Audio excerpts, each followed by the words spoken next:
What is up, guys? Sintrigger here. Just, this isn't really a reaction video, as the title implies.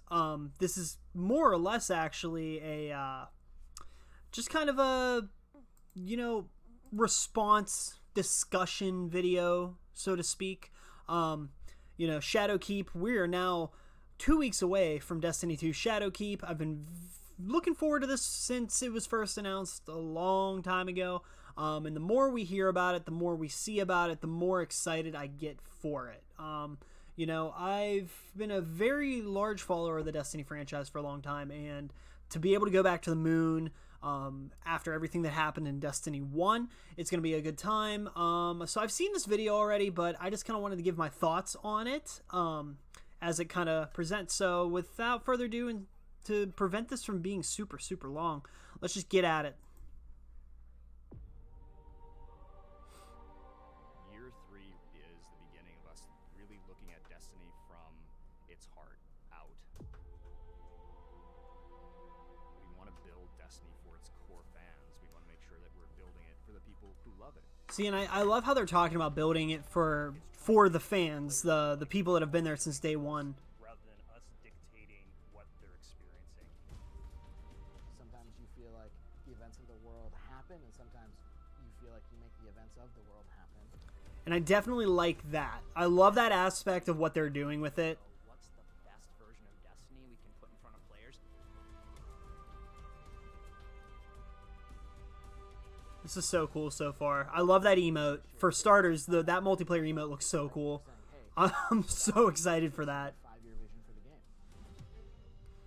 Okay, year 3, Moon and Beyond. Let's get it. Let's get at it. A lot of what we're doing this year is to set Destiny into a place where Destiny can begin its next major change. What we want to construct is a world where players feel like their actions, whether personal or as an overall global community, are moving the universe forward in some meaningful way. The moon just looks incredible. Oh, there's the barge. Callus's barge. The Black Garden. Awesome action MMO in a single evolving world that you and your friends can play anywhere. Holy shit. Oh.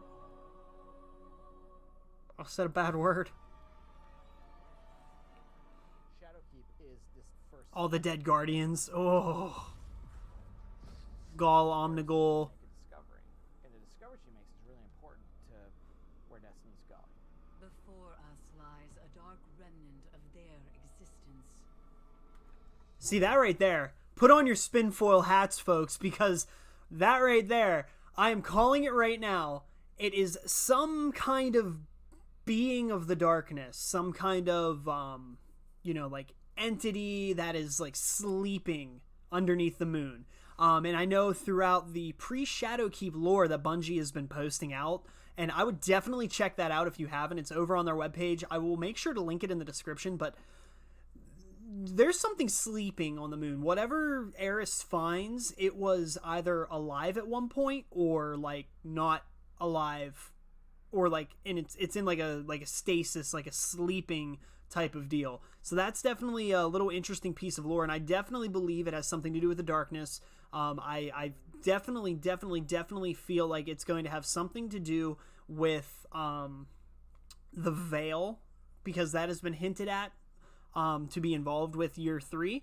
I don't know how accurate that is, but without saying too much, like, I feel like it's gonna be some introduction to finally the darkness that we've been waiting to see. So that's good stuff to see. Called back to the moon, a place that they're very familiar with if they were players in Destiny 1, but they're going to find that it's been changed.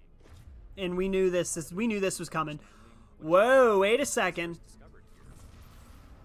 And what does it mean for the world? Not just That was the bridge to the Oversoul throne from Crota's End. in March. What does it mean for the game a year out? I didn't catch that my first time through. Save your torment for someone who gives a damn. You're gonna See, that makes sense. plagued by these night That all makes sense given the lore that's been released over the past couple days. trauma of guardians who have come back to the moon. They even go further The into Council Hand. things that are from the past that are now real again. Crota. No, that's just a knight. Shadowkeep is not just a destination with a new set of missions on it. Shadowkeep is a Oh man, yeah, it's like a whole new set of rules. Like this game is not going to be the same game that it's been in a good way. That's the Oversoul Throne, folks. We are going back to where we fought Crota and Crota's End. More team play. One of the first things we set out to do with Shadowkeep was deepen the character sheet. He was implementing some of the feedback he got from Sheik. That led to all the changes that we made to armor. Okay, I love the voodoo like type of armor. The whole theme, it seems very voodoo-ish, and I even like the new armor sets that they displayed in that this week at Bungie a couple weeks ago. Bunch of mods that you can get for your finishers. The finishing moves are gonna be cool. There's That's definitely gonna be. I am 100% for that. weapons to arm. There's the new Shadowkeep, Astro Shaman-y weapons. Yeah, the Asher Shaman style looking stuff. With dark power sort of feel to it. You're fending for yourself. Garrus is not trying to protect you, so the weapons just like they're guiding you through the experience, and they're telling you when the nightmares are. Nightmare around. Fogoth. We actually Yep. set up that when you're near the nightmares, like they have a bit of this like almost like you can see through them or there's some glowing inside. That's cool. This is one of the weapons that Victor is making. It's a rocket launcher. Now we got shown that at PAX, I believe. It was leaked from PAX. That's the Deathbringer rocket launcher. You'll learn a bunch of cool stuff about See, I'm telling you, whatever is under solar system, but you're gonna the moon is alive. then, if you don't get rolls that you like, you're gonna go back to the rune table and you're gonna make more. That reminds me of World of Warcraft. Shadowkeep player, it's building your character your way. That's like very World of Warcraft-esque, and I know Luke Smith used to work on World of Warcraft, so I'm happy to see them finally taking the initiative and making it somewhat World of Warcrafty. They're borrowing a lot of aspects of what made World of Warcraft like classic great. We're gonna have 4 follow-on seasons, and the expansions themselves are like meant to be an anchor that is gonna set that arc in a place. That growth, evolution, change, that's the stuff that manifests in the seasons. So we evolved the season pass. And here we can see that we are definitely getting at least a year 4, possibly even year 5 of Destiny 2. Now, I know they could easily be talking year 4, year 5 as Destiny 3, but it's possible we might be getting another year of Destiny 2 at least. It doesn't seem like they're even close to getting this. They're not even close to making Destiny 2 what they want it to be yet. But it's getting there. And this is a huge, huge first step. The players are moving the world forward. They're making an impact. They're leaving that resonance in the world itself. How can Guardians actually come together and do something that unlocks rewards, pursuits, new experiences for everyone? Yeah. We want a universe that's dynamic and changing. It's a universe where you can have memories. You can say things like, I was there when. I love that kind of stuff. You know, there's some people that might argue against it, but I definitely enjoy that kind of stuff. The I remember when and I was there when this happened sort of deal. You know, it helps you kind of feel a little more rewarded for being there and doing certain things. It makes the world feel more alive. What we wanted to provide with the artifact. I like that armor set. I do like that. Power grind for the players. The seasonal artifact is going to give you the tools you need to defeat champions, our new hardest enemies in the new Nightfall modes. We're calling it Nightfall the Ordeal, so the players can choose how hard they want the difficulty to be. The further up you move in difficulty, the more likely you are to get the kind of rewards that you're looking for. Okay. The end game now is about I like these little mini dungeons that they're kind of doing with the nightmares. I kind of called that on Twitter way back that might be what they're doing, and I definitely feel like that's where this is heading.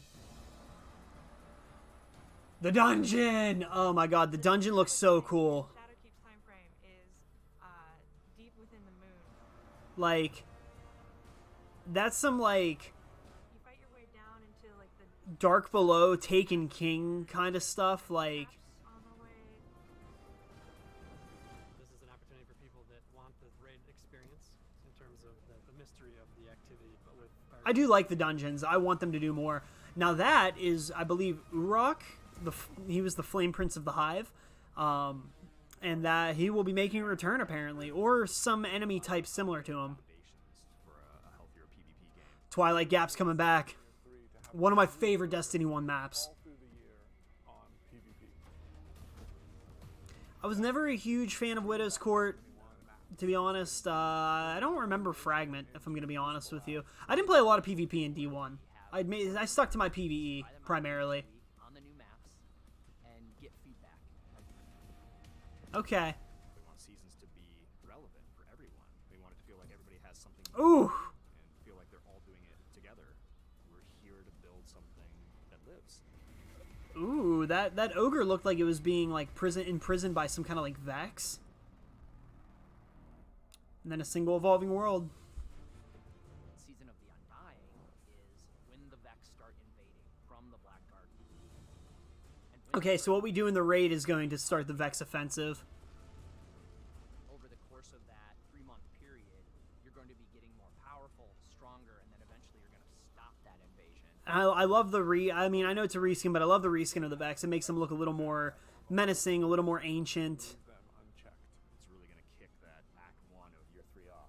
And I love that. So we got the raid launch on 10/5, which, by the way, I will be streaming over on my Twitch channel, which will be linked below. I'm assembling a crew. We're not particularly concerned with Worlds First, but we are definitely going to be going after the day 1 completion. I want one of those raid jackets, and I'm going to stop at nothing to get one. So your boy's getting a raid jacket, okay? It's going to happen. I'm doing it. We got an exotic quest, and just look at all this stuff they're giving us, guys. We got the Leviathan's Breath exotic, Festival of the Lost. The dungeon launches on 10/29. New control mode, the Xenophage exotic quest. I don't even know what that is, but it sounds cool as hell.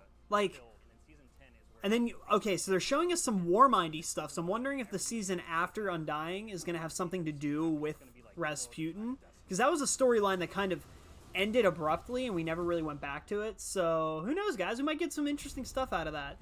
I do feel like they have a lot going for them this year. This is very exciting stuff, and I mean, hate on it all you want. I'm still pre-ordering it and I'm still playing it, and this is probably one of the funnest times I've ever had in any video game series ever. You know, the last time a game made me feel this way was World of Warcraft when Wrath of the Lich King came out. I mean, I just have this sense of wonder and excitement for this, and I am beyond excited to hop in on October 1st and start making content for you guys, start doing that. But discussion-wise, I think the story's going to a really good place. We're going to be getting a lot of lore thrown at us. We're going to be getting a lot of content thrown at us all at once. And this is going to be a very, very, very redeeming season for Destiny. I definitely have high hopes for it, as you can tell. And I think it's looking pretty good, guys. So there we go. That's Destiny 2 Shadowkeep. We're 2 weeks away. We are 2 weeks away from Shadowkeep, finally. And, you know, like I said, keep an eye here. Keep an eye on my Twitter. And keep an eye on my Twitch channel, because I will be posting stuff. I'm going to be trying to put out as much content as I possibly can for you guys here. Thank you guys for watching so much. Like, follow, subscribe, do the thing. My name's been Sintrigger. Have a great day, night, afternoon, time, or whatever. And also, can we like talk about something real quick? Just like real quick, like real fast if I can find it. Like, this Warlock armor looks fucking sick. Okay? Don't even at me. Do not even at me about it. Okay? All right. Goodbye.